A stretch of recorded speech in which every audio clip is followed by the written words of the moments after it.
Christ est ressuscité.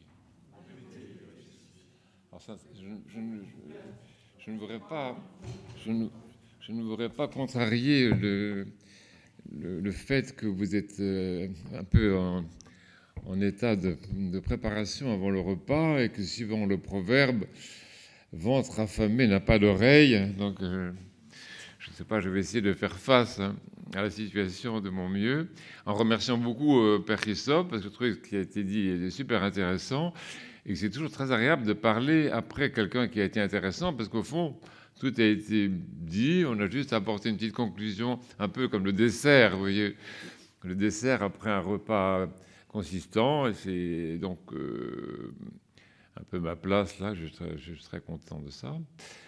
Et alors quand on m'a proposé ce sujet, ce thème, c'est-à-dire le témoignage, je crois, les défis par rapport à l'orthodoxie en France, j'ai réfléchi un peu, j'ai prié un peu, et donc me sont venues quelques idées qui m'intéressent personnellement. En particulier, ce à quoi j'ai pensé, c'est qu'il faut que nous prenons une certaine liberté par rapport à cette idée de défi. Je ne suis pas sûr que la position que Dieu nous demande soit une position dans laquelle on aurait à répondre aux défis du monde, défis de ce monde. Personnellement, ça ne me dit rien. Je pense que c'est un sujet... je pense que c'est une fausse question. Vous voyez, je pense que c'est une fausse question. Moi, en tant que chrétien, lambda, de base, je ne me sens pas du tout dans la position de répondre aux défis du monde. C'est absolument pas mon problème. Je vis très bien dans ce monde. Je rends grâce à Dieu tous les jours de m'avoir fait naître au XXe siècle. Je ne me trompe pas de siècle. Donc je ne suis pas du tout dans la position de répondre aux défis du monde. C'est pas... Je pense que la question est inverse. C'est l'inverse.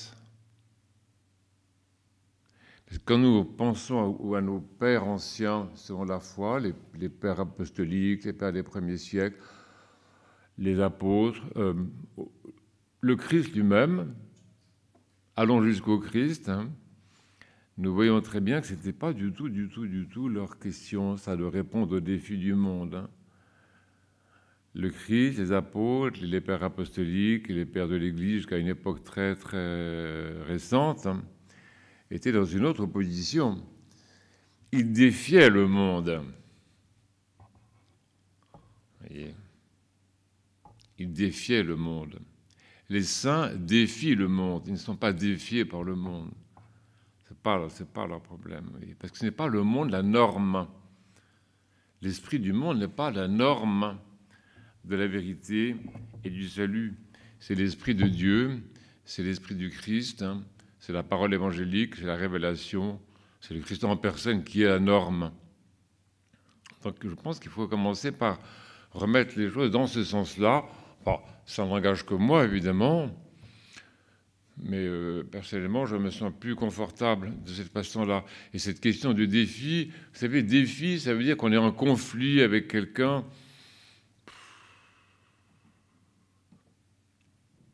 Je ne sais pas si on est en conflit avec quelqu'un. Moi, je me sens en conflit avec personne. Vous voyez ? Ou alors, il faudrait parler d'autre chose, parler du combat spirituel. Et effectivement, le Christ a vaincu l'esprit de ce monde au désert d'abord, et puis par toute sa vie, et finalement par la résurrection. Et justement, nous sommes en train de parler de... profiter de ce très intéressant salon du livre orthodoxe. Un jour magnifique, qui est le samedi radieux, dans une semaine magnifique, qui est la semaine radieuse. Et après la Pâque, après la victoire du Christ, qui a justement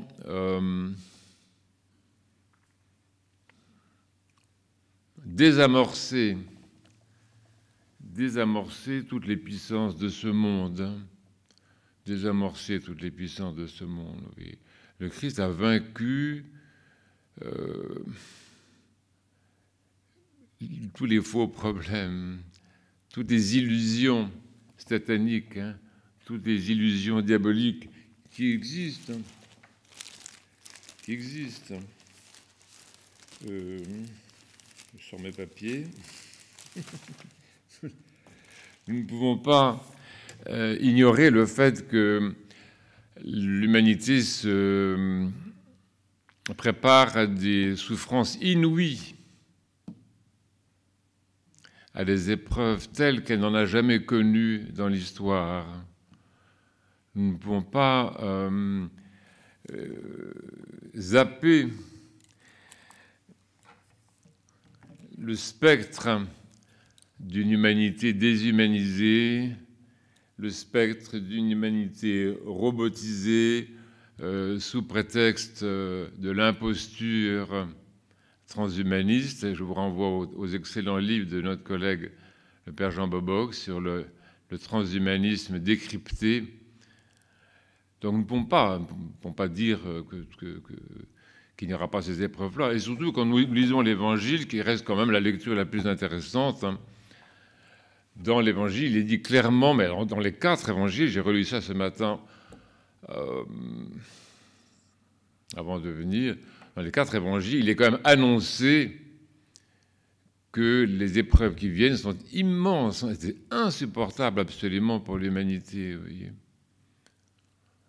Donc c'est vrai que quand je dis que je ne me sens pas défié par le monde, je ne suis pas dans l'illusion non plus, vous voyez.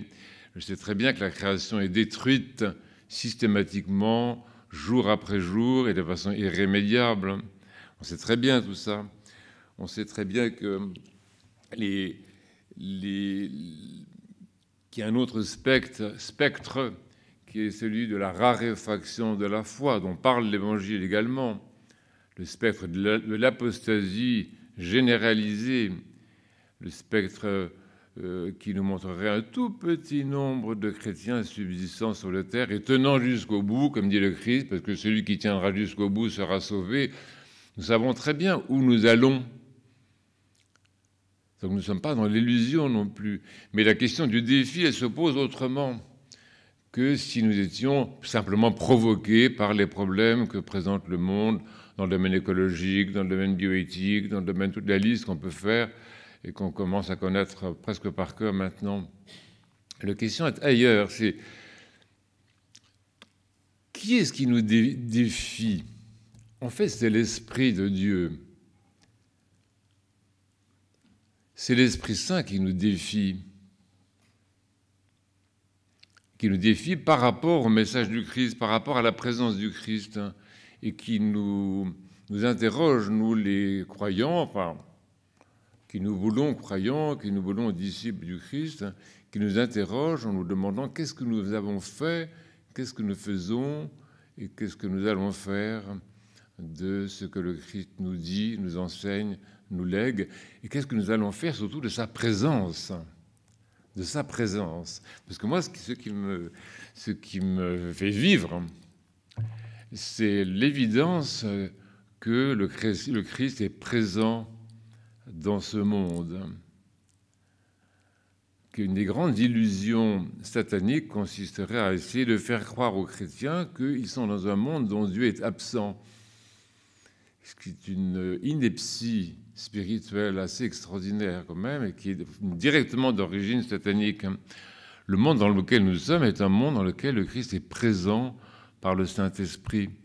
Il est présent dans l'Église, il est présent dans son monde, il est chez lui dans ce monde, et c'est à nous à acquérir les yeux, le regard que l'Esprit Saint veut bien nous donner pour voir cette présence dans toutes les circonstances de notre temps, et voir la présence de Dieu dans l'homme, voir sa présence soit glorifiée, soit torturée, mais sa présence dans le monde. Oui, donc nous sommes dans un monde, je suis dans un monde en tant que chrétien, où le Christ est le roi de ce monde quand même. Le Christ est le roi de ce monde.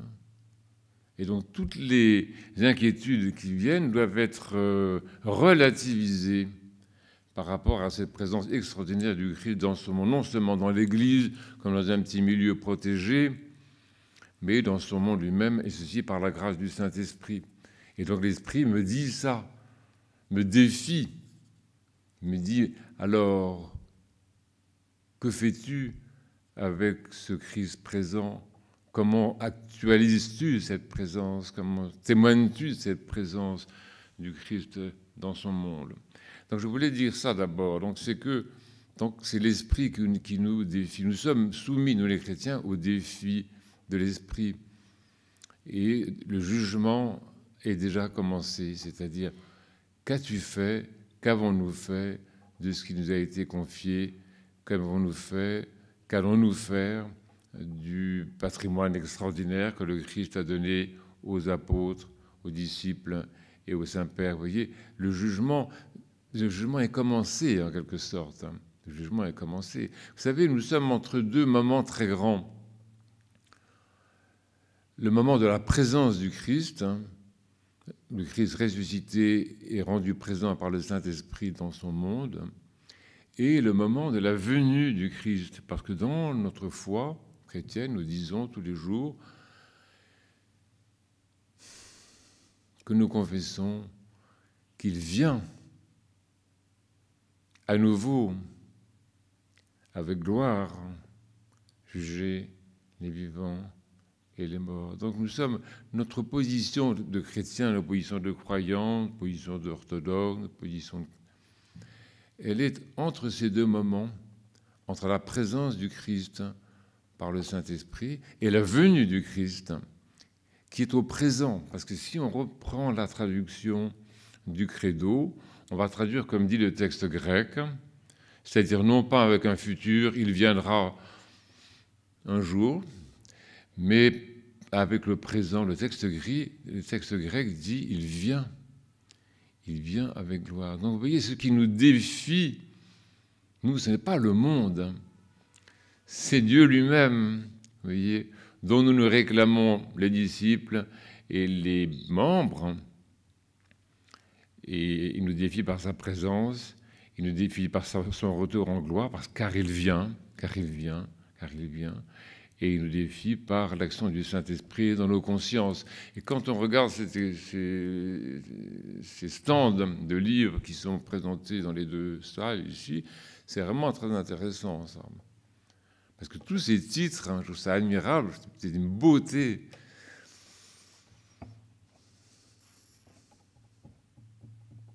Tous ces titres parlent. Tous ces titres sont des réponses, en fait, aux défis de l'esprit. Tous ces titres sont là que ces titres parlent de spiritualité, de liturgie, d'icônes, d'histoire de l'Église, d'anthropologie. Tous ces titres, c'est magnifique de voir ça. D'abord, c'est très très beau, parce que ce sont des couleurs, ce sont des visages sur les couvertures, ce sont des noms. Et tous ces titres sont des réponses assez audacieuses, souvent, aux défis de l'esprit. La réponse, elle n'est pas uniquement dans le livre, si vous voulez, mais nous sommes ici pour rendre hommage à ceux qui se consacrent à cette façon-là de répondre à l'esprit. Et donc la réponse, elle est quand même là aujourd'hui, dans tous ces titres que nous parcourons et qu'il faut regarder, vous voyez, pas de manière simplement intellectuelle ou culturelle, mais les regarder avec un regard spirituel, en voyant comment, au défi de l'esprit, nous, au sens très large, nos écrivains de langue française en particulier, répondent. Oui. Et j'ai noté dans dans ma petite méditation personnelle, qu'en fait, c'est les formes que prend le défi de l'esprit, qui nous est donc adressé, le défi auquel nous nous soumettons comme un préjugement, un avant-jugement, une anticipation de la fin des temps, c'est-à-dire que nous nous situons dans une position eschatologique. Nous vivons, nous les chrétiens, nous sommes des êtres du monde qui vient. Nous ne sommes pas des gens du passé. Le passé n'a pas beaucoup d'intérêt. Nous ne sommes pas des êtres nostalgiques. Nous ne sommes pas des êtres qui disent « Ah, autrefois, c'était... » Ça ne nous intéresse pas tellement du tout. Vous voyez, nous sommes des êtres eschatologiques, c'est-à-dire des êtres qui sont soumis à la lumière de celui qui vient et soumis à ce jugement insupportable qui est la manifestation totale et indicible de l'amour de Dieu. Cette insupportable manifestation de l'amour de Dieu. C'est à ça que nous sommes soumis. Vous voyez. Et ce défi divin, et non pas ce défi du monde dont on n'a pas grand-chose à faire, ce défi de Dieu dont on a vraiment quelque chose à faire pour le coup, il prend trois formes très, très claires, je trouve. C'est le défi de la vérité, le défi de la beauté et le défi de la bonté. L'Esprit nous parle, je le vois dans les titres qui répondent si bien, ces titres magnifiques qui sont sur nos stands. Dieu nous interroge et nous dit, bon, où en es-tu? Où en êtes-vous, mes disciples, mes chrétiens, mes membres? Où en êtes-vous du témoignage de la vérité? Et tous ces livres qui sortent, qui parlent si bien, ils sont là pour ça, pour répondre aux défis de Dieu et défier aussi le monde. Car nous défions les chrétiens par leur parole prophétique, leur iconographie prophétique et leur comportement prophétique défient quand même le monde tel qu'il vient, tel qu'il va être, ce monde atroce qui vient, car ne minimisons pas les épreuves, comme je l'ai déjà dit tout à l'heure. Et donc, en fait, nous avons cette parole que l'Esprit nous dit de prononcer, qui est d'abord la vérité concernant Dieu lui-même. Dieu lui-même, Père, Fils et Saint-Esprit. Parler de Dieu de manière passionnante, parler de Dieu, annoncer Dieu de manière enthousiasmante, être capable d'une parole de feu pour le monde qui est ici et par amour pour le monde, Parce que si nous pensons encore au Christ, si nous contemplons l'icône du Christ, nous voyons sa présence dans le monde comme une présence pleine d'amour, en fait. Pleine d'amour. C'est par amour que le Christ est présent dans son monde. C'est par amour qu'il révèle qui il est, qui est le Père et qui est l'Esprit. C'est par amour qu'il propage par nous, par son corps. C'est par amour qu'il propage la vérité sur lui-même, la vérité divine. Oui. Et ensuite, bien sûr, il nous défie sur le plan de la beauté.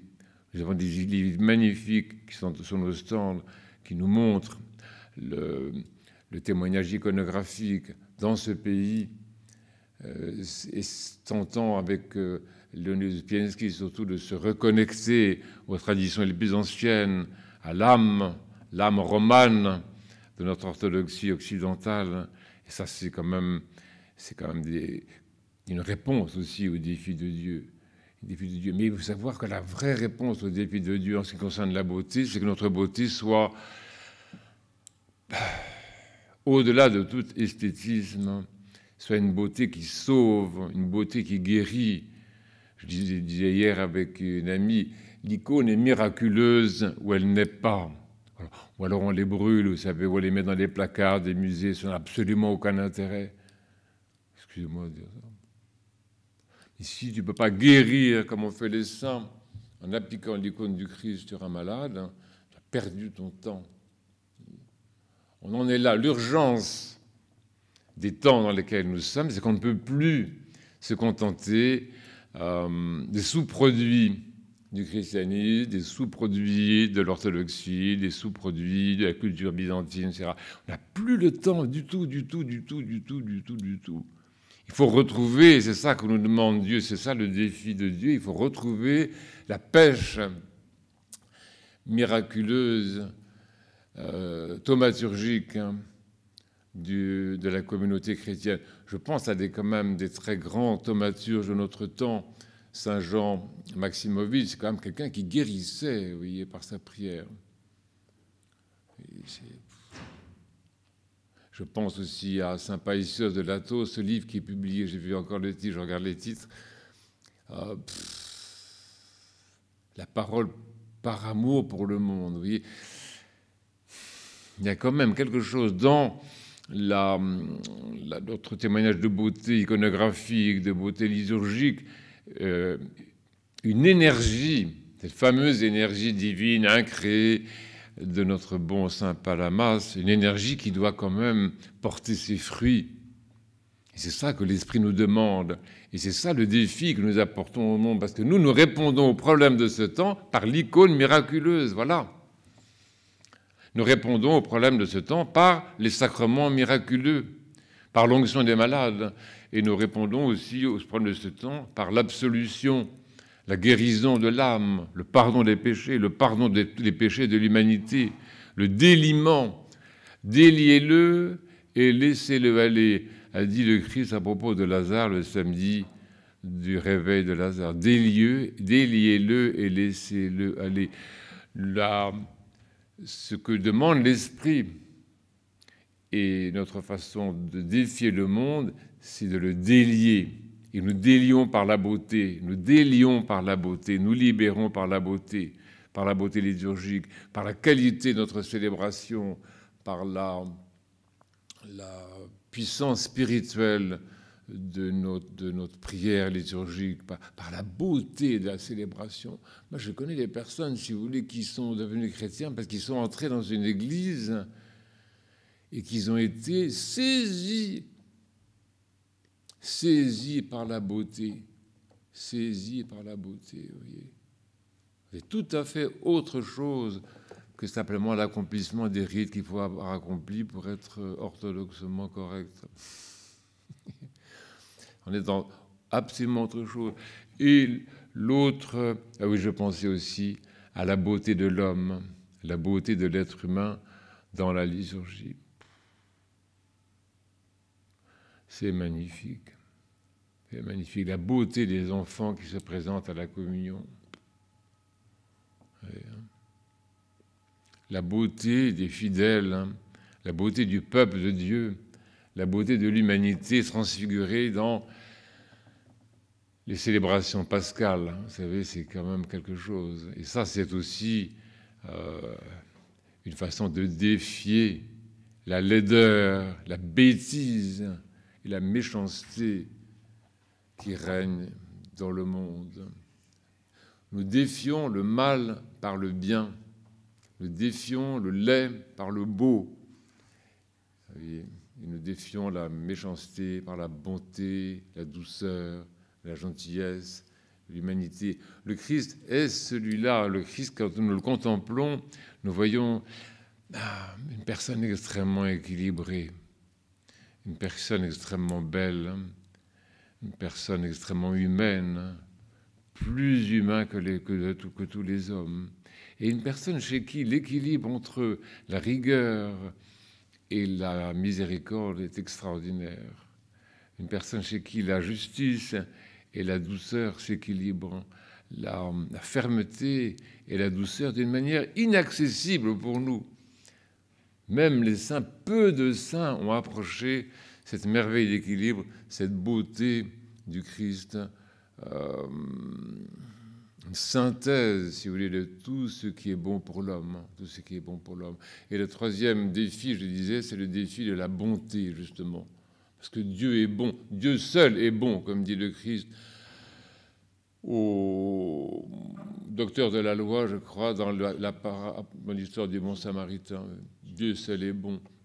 Mais la communauté des membres du Christ, les membres du Christ, la bouche du Christ, les mains et les pieds du Christ que nous sommes, sont dans le monde pour ça, pour défier le monde avec la bonté de Dieu. Nous ne sommes pas en guerre avec le monde. Nous sommes comme le Christ venu dans le monde pour manifester l'amour du Père, pas pour faire des guerres, pas pour faire des discussions doctrinales, pas pour faire des discussions philosophiques, pas pour arriver avec une idéologie appelée orthodoxie qui n'est pas du tout d'actualité. C'est terminé, ça. L'orthodoxie n'est pas une doctrine. Le christianisme n'est pas une doctrine. C'est pas une idéologie, c'est pas une philosophie, c'est rien de tout ça. C'est la vie du Christ dans son monde par l'Esprit Saint, et la vie du Christ dans son monde par l'Esprit Saint, manifestée par ses membres.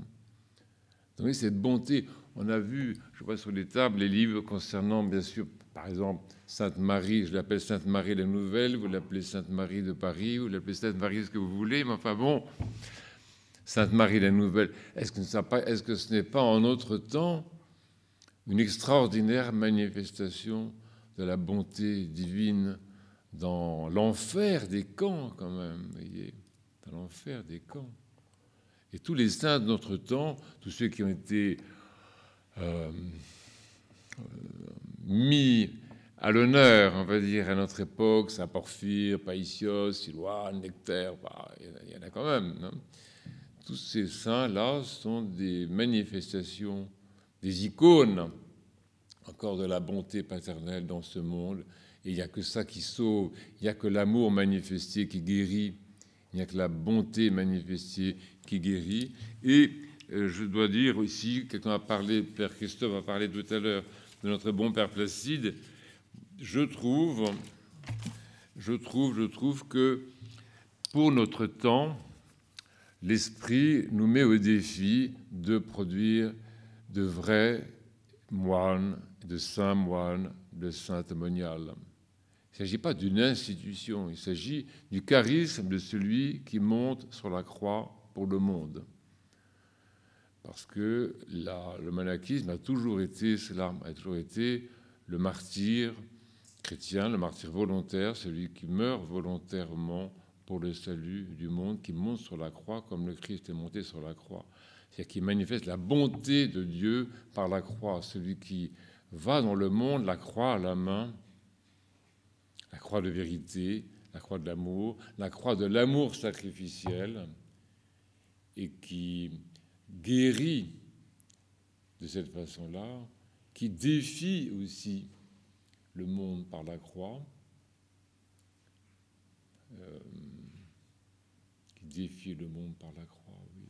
Et c'est pour ça que j'ai beaucoup pensé à notre bon Père Placide, parce que pour moi, Père Placide, en notre temps, comme manifestation de la sainteté tout à fait contemporaine, puisque là, quelques mois, à peu près, bon, maintenant je ne sais plus, on a passé le 40e jour quand même, Père Placide, c'est vraiment cela, c'est-à-dire la justesse, le discernement, la bonté, l'humour, la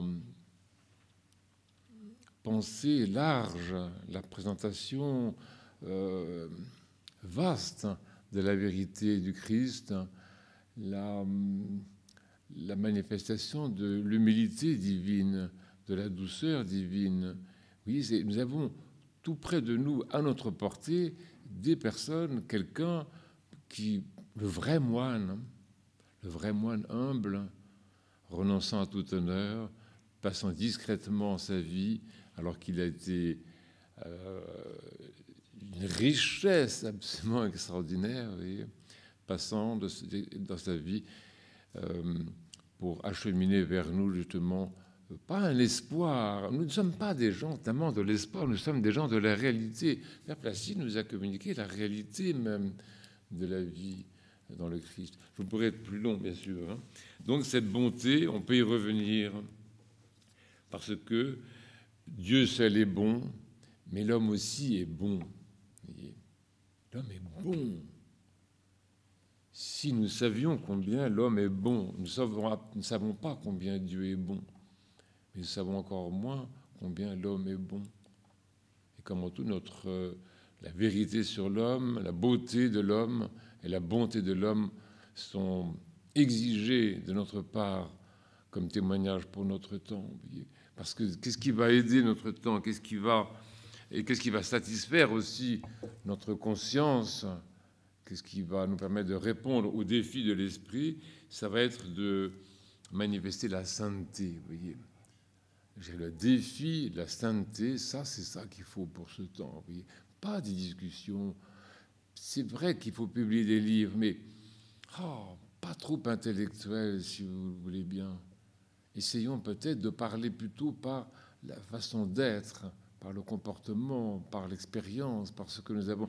Moi, ce que j'aime chez Père Placide, par exemple, c'est que c'est un homme avec 70 ans de vie monastique, quand même, ou plus, qui a intégré dans sa vie le patrimoine apostolique. Vous voyez. Bien sûr, il a écrit des livres, j'en ai vu aussi là sur les tablettes.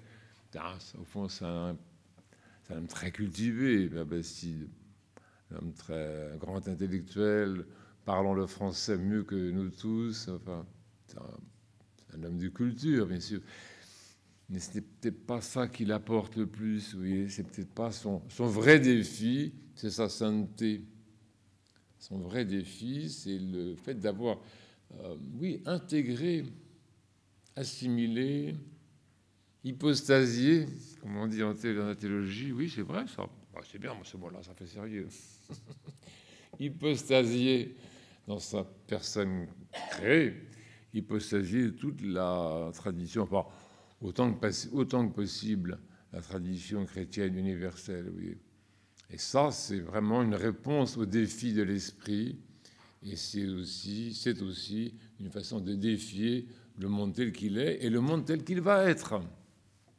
Parce que vous verrez, quand viendront ces temps qu'annonce l'Évangile, où on préférera quelquefois ne pas être né que de vivre des époques aussi effroyables, aussi inhumaines, aussi déshumanisantes. On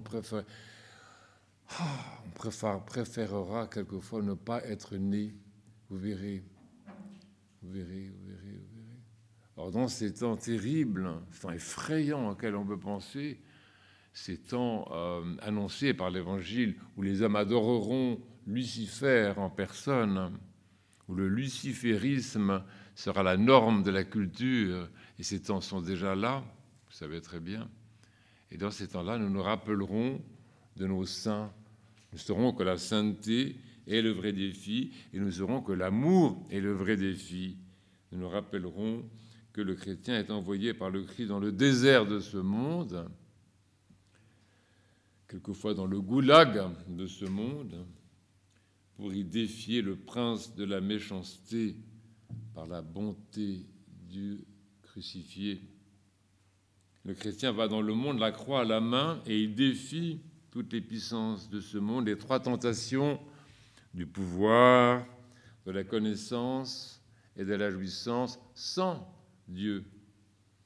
Le chrétien, en ce temps, est appelé à cultiver toute la dimension eschatologique de sa foi, sachant que s'il défie le monde par la croix, son défi est devant la face de Dieu, comme nous l'avons dit en commençant, parce que le défi, c'est celui de l'esprit, à celui-ci, à Dieu et uniquement à lui, et pas au monde. Nous n'avons aucun compte, je suis désolé, nous n'avons aucun compte à rendre au monde. Nous n'avons aucune justification à présenter au monde pour notre existence. Rien. Le Christ ne s'est jamais justifié devant le monde. On se justifie, si on peut, ou en tout cas on se présente sans se justifier, plutôt avec repentir, pour rendre compte de la façon dont nous aurons, par amour pour lui, notre Dieu, et par amour pour son monde, témoigné de sa vérité, de sa beauté et de sa bonté. Voilà, je voulais partager ces petites réflexions personnelles au sujet de cette histoire de défi et que nous essayons de vivre de cette façon-là, c'est-à-dire tous les jours nous lever en disant « Qu'est-ce que toi, Seigneur, toi, Saint-Esprit qui est Dieu, qu'est-ce que tu me dis aujourd'hui? À quoi m'appelles-tu aujourd'hui ?» Et tous les soirs, nous présenter devant ce même Dieu en disant « Pardonne-moi pour tout, merci pour tout, grâce à Dieu, j'ai pu tout de même avoir une parole ou une pensée divine dans ce monde, mais fonctionner de cette façon-là, c'est-à-dire toujours dans une relation divino-humaine, toujours dans un dialogue divino-humain, ne pas laisser les pensées de ce monde nous horizontaliser, parce que c'est ça la grande facilité aussi, l'horizontale pour tout le monde. Tout le monde à l'horizontale. Il y a des cimetières maintenant où les croix sont interdites. Ah, elles ne sont pas interdites, il y en a. Oui, mais il est interdit de les dresser. Tout est à plat. Voilà. Et donc les chrétiens doivent faire très attention de ne pas se laisser horizontaliser. La croix, elle n'est pas faite pour être mise à plat. Elle est faite pour être dressée devant le monde, et pour sauver le monde et sauver celui qui la contemple, comme il arrivait dans le désert avec Moïse quand il élevait le serpent sur le bois. Voilà. Merci, pardon. Il n'y a pas de question. La question, c'est quand est-ce qu'on mange? Eh bien, c'est tout de suite. Oui, la réponse à la question, c'est maintenant. Oui, merci beaucoup, mon père. Vous avez évidemment beaucoup parlé de spiritualité, mais hier, on a posé cette question justement de spiritualité orthodoxe en mettant en doute, si vous voulez, ces mots. Alors, quelle serait votre réponse par rapport à ce commentaire d'hier et comment vous réagissez ou quels mots, autres mots, vous préféreriez qu'on emploie plutôt que de parler de spiritualité orthodoxe? Je vais reprendre les termes de notre excellent collègue, monsieur le professeur Colosimo. Une fois, il avait été interrogé à la télévision, à la radio, et on lui a dit « Monsieur Colosimo, est-ce que vous pouvez nous parler de la spiritualité orthodoxe ?» Et il a dit, je ne pas être grossier, il a dit « La spiritualité, je m'en fous. Ce qui m'intéresse, c'est la foi. » La spiritualité, c'est un des mots les plus ambigus qui traînent. Ça ne veut rien dire du tout. Tout le monde peut être dans la spiritualité. Mais la foi, alors ça, c'est vraiment pas tout le monde du tout. Et moi, alors bien sûr, il y a peut-être... Ça désigne des pratiques. Même le mot esprit, on parlait de l'esprit voltairien, on parle de l'esprit français. Qu'est-ce que ça veut dire? Mais l'esprit avec un grand E et la foi chrétienne, ça, c'est quelque chose qui tient la route. Et moi, personnellement, c'est à ça que je m'attache. Je pense que la spiritualité n'a aucun avenir, sauf comme mensonge, comme une espèce de cache-misère. Alors, on peut se réfugier, effectivement, dans des formes de spiritualité individualiste, éventuellement athée, parce que les spiritualités athées qui sont très à la mode, qui ne coûtent pas cher, mais ça n'a aucun avenir. Quand on voit comment évolue le monde, c'est pas avec la spiritualité qu'on va s'en sortir. C'est avec la foi dans le Christ, être habité absolument par la puissance de la résurrection et habité par l'amour sacrificiel du Christ. C'est ça qui nous permettra de rester des hommes dans les temps déshumanisants qui se profilent, qui sont déjà là. Pardonnez-moi. Bon, quand est-ce qu'on mange? Père Costa de Borgard, comment pourriez-vous nous préciser votre pensée pour le laïc qui est dans le monde? Parce que vous avez parlé de la sainteté du moine, mais comment vous voyez la sainteté du laïc, homme-femme, dans le monde? J'ai parlé de cette façon-là parce que nous sommes, grâce à Dieu, dans un temps où on a beaucoup valorisé la sainteté laïque. C'est une des caractéristiques des écrivains orthodoxes francophones au XXe siècle. je pense aux livres que j'ai vus, là par exemple de notre regretté Paul Evdokimov, par exemple, Olivier Clément, enfin, ils n'ont fait que ça. Donc là, je pense que la promotion de la sainteté laïque dans l'Église orthodoxe, en particulier en France, au XXe siècle, est une chose tellement évidente que je n'avais pas à y revenir. J'espère que c'est évident pour tout le monde. En revanche, mais je m'en pardon parce qu'il y a des moines parmi nous, et donc, bon, en revanche, il me semble qu'il y a à promouvoir le monachisme, véritablement, et à renouveler, disons, à faire la promotion, si je peux dire, du monachisme, comme je l'ai dit, c'est-à-dire comme amour sacrificiel appliqué comme mort volontaire pour le salut du monde.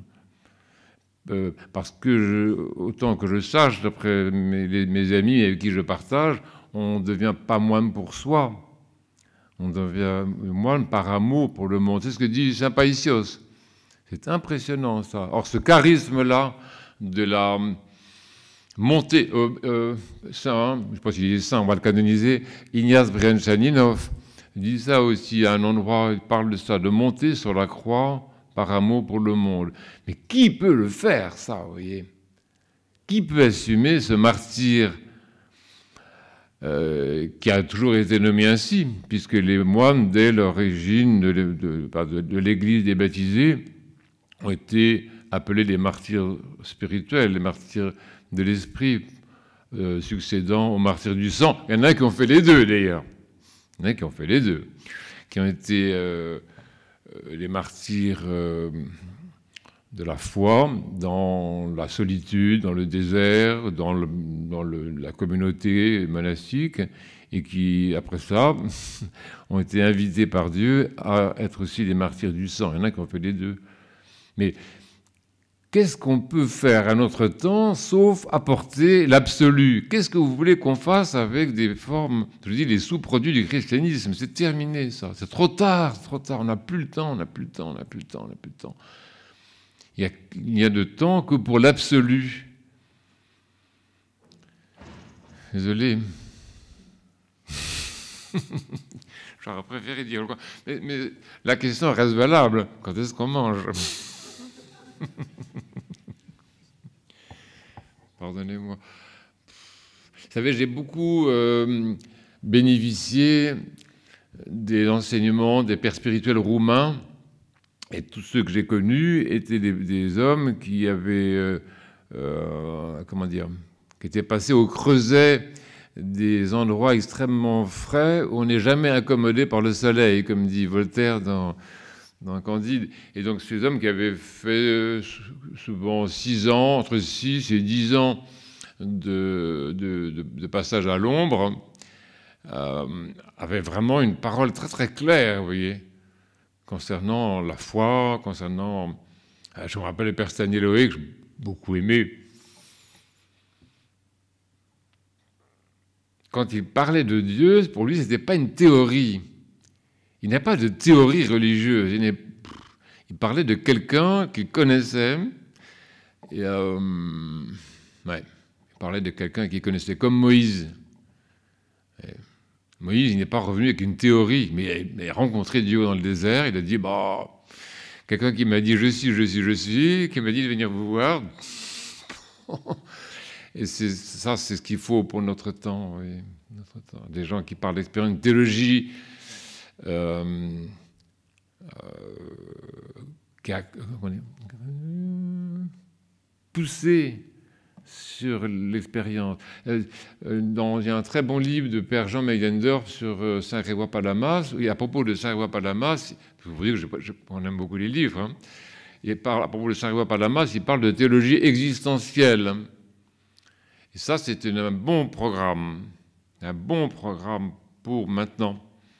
Et je pense que l'Esprit Saint, parce que moi, je me pose toujours ça, j'essaie de sentir, vous voyez, qu'est-ce que l'Esprit me dit, à quoi est-ce qu'il me défie, justement. Mais je pense qu'il me défie à fonctionner, avoir un fonctionnement théologique existentiel, et non pas académique. Ça a fait son temps, c'était super. Il y a de très bonnes théologies académiques, mais là, on ne peut plus. Vous voyez, les temps sont courts. Vous entendrez, je pense, cet après-midi, notre excellent collègue, Père Jean Baboc. Alors lui, quand il commence à vous décrire, parce qu'il est très, très au courant de la situation actuelle, c'est effrayant, vous voyez. On se bouge les oreilles. Moi, heureusement, j'entends fort peu, mais on se bougerait les oreilles pour ne pas entendre ce qu'il dit, le Père Jean, parce que c'est hallucinant comme détérioration de l'humanité prévue, programmée scientifiquement. Donc, je vous dis, théologie existentielle, quête de l'absolu, témoignage de l'absolu, humilité. La vraie humilité, c'est ça, vous voyez. L'humilité, c'est pas une manière un peu gnangnan de se comporter vers les autres. C'est pas ça. C'est la crainte devant l'absolu de Dieu, devant l'absolu du baptême, devant l'absolu de la foi, devant l'absolu de la liturgie. On se sent tout petit, se sentir tout petit devant l'icône, tout petit devant la liturgie, tout petit devant Dieu et tout petit devant l'homme. Parce que c'est ça la grande inspiration, c'est de voir Dieu dans l'homme.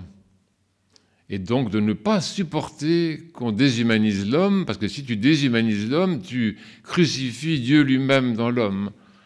C'est ça que nous ne supportons pas. Et nous ne devons pas supporter.